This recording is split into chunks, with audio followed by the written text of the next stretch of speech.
बेंगलुरु में आईएएस अधिकारी डीके रवि का शव संदिग्ध हालत में उनके घर से मिला है। बेंगलुरु के पौष कोरामंगला इलाके में उनके घर में ही शव पंखे से लटका मिला।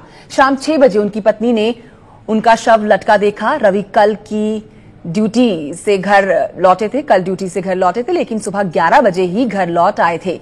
उनकी पत्नी घर पर नहीं थी, उन्होंने लंच नहीं किया था। उनकी पत्नी ने डुप्लीकेट चाबी से घर का दरवाजा खोला था। आईएएस डीके रवि काफी चर्चित अधिकारी थे।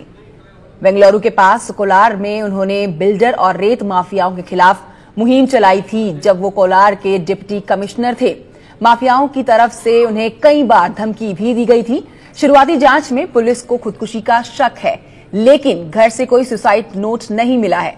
सवाल यह है कि आईएएस अधिकारी की संदिग्ध मौत के पीछे कहीं रेत माफियाओं का ही तो हाथ नहीं है। रवि की मौत की खबर के बाद बेंगलुरु से 70 किलोमीटर दूर कोलार में शोक का माहौल है। शहर में सन्नाटा पसरा हुआ है। कई संगठनों की तरफ से कोलार में बंद बुलाया गया है। तो सन्नाटा पसरा हुआ है। 70 किलोमीटर दूर बेंगलुरु से कोलार में शोक की लहर दौड़ पड़ी है। 36 साल के डीके रवि 2009 बैच के आईएएस अधिकारी थे।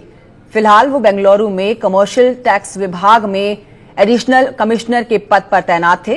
पिछले साल अक्टूबर में कोलार जिले के डिप्टी कमिश्नर पद से इनका तबादला बेंगलुरु हुआ था। कोलार में रहते हुए डीके रवि काफी मशहूर हुए थे। उन्होंने रेत माफियाओं के खिलाफ मुहिम चलाई थी। रेत माफियाओं की तरफ से पहले उन्हें कई बार धमकी भी मिल चुकी थी। पिछले साल अक्टूबर में जब उनका तबादला हुआ तो लोगों ने उनके तबादले के खिलाफ काफी विरोध प्रदर्शन भी किया था। डीके रवि काफी ईमानदार अधिकारी माने जाते थे। तो ईमानदार छवि के थे। 2009 बैच के आईएएस अधिकारी थे और ईमानदार अधिकारी के रूप में बहुत मशहूर थे। अभी बेंगलुरु में कमर्शियल टैक्स विभाग में एडिशनल कमिश्नर के पद पर तैनात थे। और बताएं कि इससे पहले बेंगलुरु से 70 किलोमीटर दूर कोलार जिले में डिप्टी कमिश्नर थे।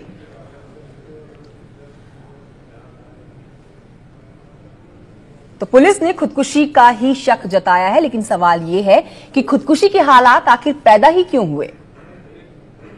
कमर्शियल टैक्स ऑफिस कोरमंगला में वहां पर लगभग 10:30 के आसपास पहुंचे। 15 मिनट वहां रहने के बाद वो सेंट जॉन वुड्स जो यहाँ का अपार्टमेंट है वहां पर वो आए और अपने ड्राइवर को उन्होंने कहा साइड में जाने के लिए कहा। उसके बाद जो है 11 बजे के आसपास जो है वहाँ के ऑफिस से फ़ोन आया कि जो खाने के बारे में। फिर इन लोगों ने जो है उसके बाद इनसे किसका संपर्क हुआ वो जो है हम कॉल एनालिसिस के बाद पता चलेगा और किस कारण से इन्होंने आत्महत्या की है उसकी भी जो है तफ्तीश कर रहे हैं। तफ्तीश के बाद ही पता चलेगा कि वाकई क्या कारण है, लेकिन एफएसएल वालों के मुताबिक ये आत्महत्या की घटना है अभी। लेकिन हम लोग इसकी छानबीन कर रहे हैं और कल जो पीएम होने के बाद पुख्ते तौर पर कहा जा सकता है कि ये क्या हुआ। तो ऐसे में सवाल यही उठ रहा है कि क्या आईएएस अधिकारी डीके रवि की मौत के पीछे रेत माफियाओं का हाथ है। कानून मंत्री सदानंद गौड़ा ने उनकी मौत पर दुख जताते हुए रेत माफियाओं से उनकी लड़ाई का जिक्र किया है। सदानंद गौड़ा ने कहा है कि वो आईएएस डीके रवि की अचानक मौत से काफी सन्न है। ट्विटर पर सदानंद गौड़ा ने यह लिखा है कि डीके बेहद ईमानदार अधिकारी थे और उन्होंने रेत माफियाओं के खिलाफ लंबी लड़ाई लड़ी थी। ट्वीट कर रहे हैं सदानंद गौड़ा कानून मंत्री और कहते हैं कि आईएएस अधिकारी डीके रवि की अचानक मौत से मैं सन्न हूं। रवि एक ईमानदार अधिकारी थे, उन्होंने रेत माफियाओं के खिलाफ लड़ाई लड़ी थी।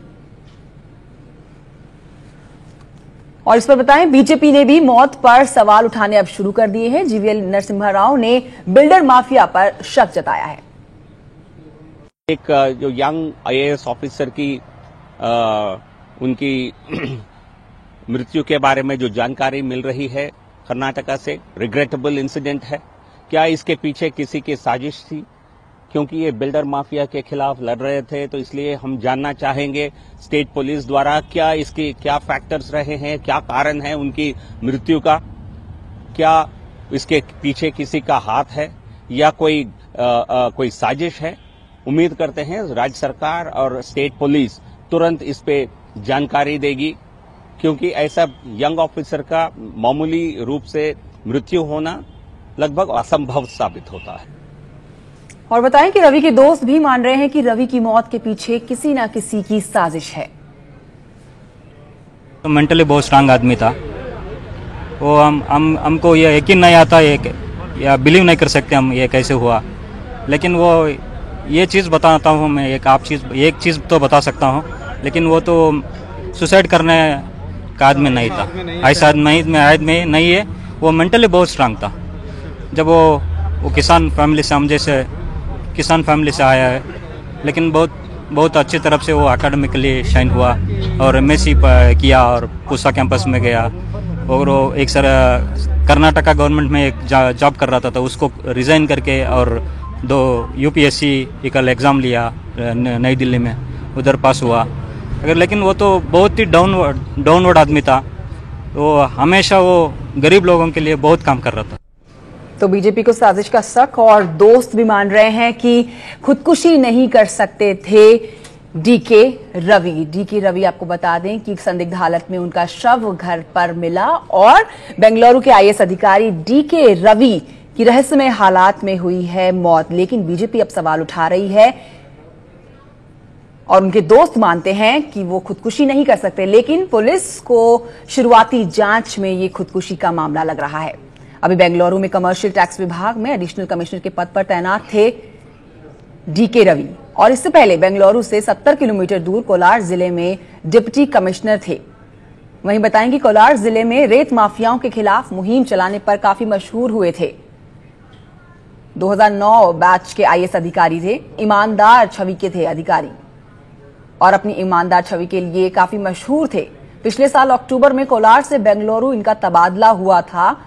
तबादले के खिलाफ कोलार जिले में काफी विरोध प्रदर्शन भी हुआ था, तो लोगों ने काफी विरोध इस पर किया था, प्रदर्शन किया था। ईमानदार छवि के थे, लेकिन अब इनकी मौत जो है वो रहस्यमय हालत में हुई है, तो सवालों के घेरे में आ गई है।